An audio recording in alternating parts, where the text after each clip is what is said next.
several authors and poets such as Ahmad Shawqi and Amy.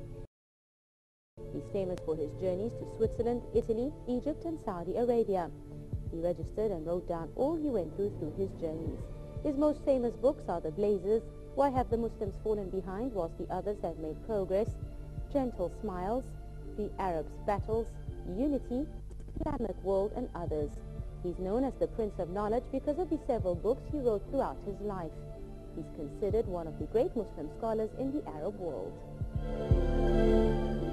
A new book about the poetry collection of Habib al-Sayr and the biography of Rim Yahzi has been published recently by the Authors Union in the Emirates. The book is written by the Palestinian poet and critic Sameh Kaoush. The book is 150 pages long. It consists of 4 chapters. The book cover is drawn by the plastic artist Fatma Abdallah.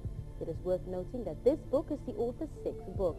He wrote The Question in 2008, Visions and Meanings in 2009, a criticism of Ali Abu Rish's novel in 2010, The Doubts in 2011 and The Ego in 2011. The author refers in the introduction of his book to some memorable quotes taken from a poem who is considered one of the most famous contemporary poets in the Emirates. The author attracts the reader's attention to the fact that it's in Habib al-Sayr to mention death in the beginning of all of his work. He believes that death leads to the beginning of another life that has a different nature. After destruction, a new life can begin. The author also mentions and always refers to water, air, soil and fire, as he considers them the basic elements of the universe. He also gives great importance to life sciences such as philosophy, poetry and logic. In all his writings he compares death to life. He believes that women can simulate poets to write poetry.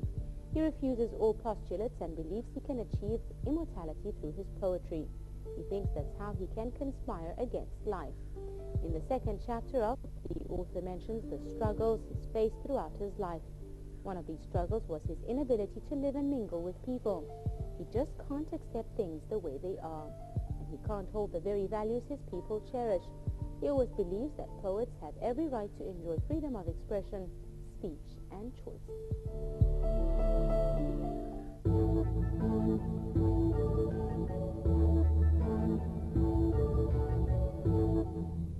And now we have a report on one of the latest publications available to all our readers. Do stay tuned.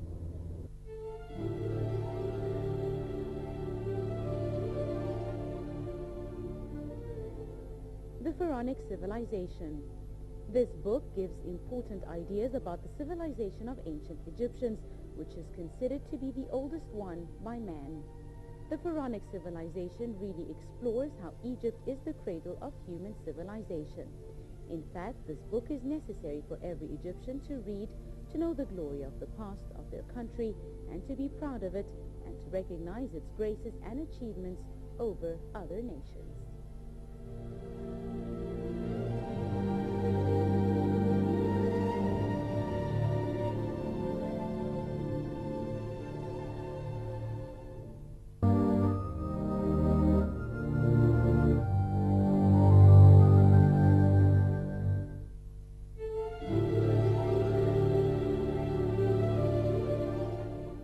Today's author is born in the Sharqiya Governorate in 1973. He graduated in the Faculty of Archaeology, Cairo University. He got a Diploma of High Studies from the Faculty of Tourism in 1998, Helwan University. He has a pre-master's degree in 2001 and registered a master's degree in 2002. He's worked as a journalist in several newspapers and as a tour guide. He's also written lots of books in history and comparison of religions. Lots of historical studies about Egypt and its religious value published in different newspapers as Al-Ahram. He also gives historical lectures and courses in several places.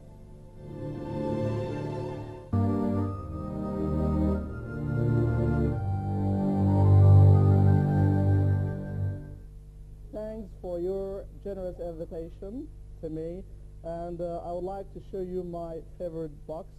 And the book to me is a very important thing that started with me at the beginning of my life when I was an infant. From that time I appreciated the value of the book. Here I have 2 divisions. I have the books that I read, especially some of the favorite books of mine, And the second division would be my books, the books that I wrote them. So me as the author of these, so I would like to show you some of all of them. Now we start with the book that I read of other authors, and we start now with the book of the Nile. The Nile for Egypt, as it said, Egypt is the gift of the Nile. But surely that we should change this idea or this expression, which was said by the historian Herodotus, who said that Egypt is the gift of the Nile. But Egypt, really, it is the gift of the Nile and the Egyptians, not just the Nile, because the Nile is running in 10 African countries, from Congo, Rwanda, Burundi, Tanzania, Kenya, Uganda, Eritrea, Ethiopia, Sudan. All these countries, they have the Nile, but they don't have the same civilization, the same greatness of Egypt. So Egypt is different. So Egypt should be the gift of the Nile and the gift of the Egyptians. Thanks to the Egyptians, we have that civilization that we are proud of it, this our ancient civilization. Another book that I would like to show you, this is The History of the Science. This is of a very famous author. He is called George Sutton. George Sutton, he gave us great ideas about the science of from the beginning of the life of the man. This book, it has several volumes from the ancient history, from the Middle Ages, from the Islamic time. So he gave us lots of great information about the science of different domains of medicine, of geography, of history, of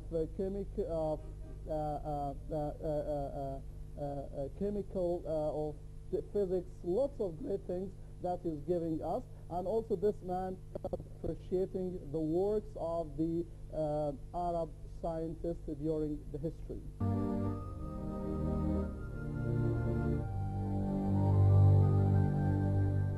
Another book, I can say that it is a dangerous book.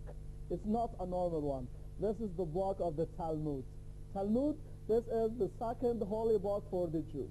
The Jews, they have several holy books. The first one is the Torah, or the Old Testament. The second holy book for them is the Talmud. And the Talmud in the Jewish religion, it means this explanation of the rabbis of the Jews of the Old Testament.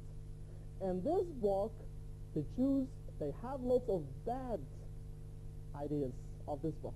Because in this book, we can see the racism of the Jews in its great scale. Because here, the Talmud is telling the Jew, okay, you have the right to kill any other one who is different of your religion. That they are called the Goyim. And the Goyim, it means the other people. You have the right to kill them. You have the right also to trash them. You have the right to do lots of bad things. They could not be principles. Okay? So this book is very dangerous. Okay?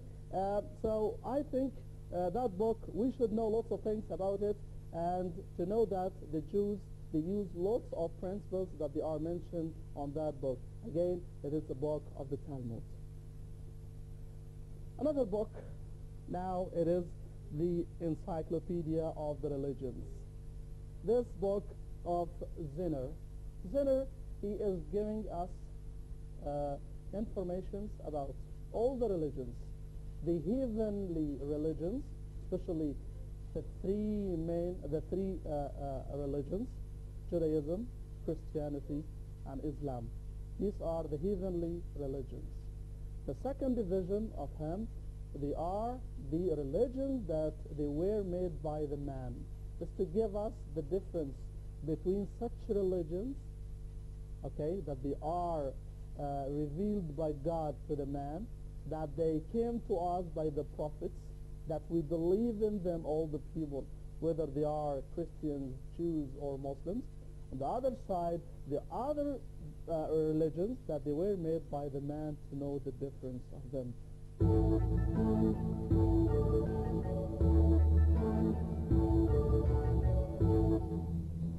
Another book I would like to show you, this is the book of Israel Wilvinson. Israel Wilvinson, he is a Jewish author and scholar His book is The History of the Jews on the Land of the Arabs. This book talks about the time when the Jews, they came to the Arab Peninsula, now mainly of the Saudi Arabia, on the land of Medina or Yathrib. He is giving us the history of that when the Jews, they came. And now we have two suggestions of the time when the Jews, they came to the Arab Peninsula or to the Arabia. The first one, it said that they came to this time after the Babylonian captivity. That time dates back to 587, when the Babylonian king Nebuchadnezzar, he destroyed Jerusalem and the temple of Jerusalem, and then he captivated the Jews to his land. Some of the Jews, they escaped from his captivity and they went to the Arabia. They went to Medina or Yathrib of that time. Some of, as we know, that Banu Qaynuqa, Banu Nadir, Khaybar, Banu Qurayza, and all of these people that they were contemporary of the time of Prophet Muhammad. The second suggestion of the coming of the Jews in Arabia, it said that after the destruction of Jerusalem in 70 AD, that was by the Titus, who was the Roman commander, the one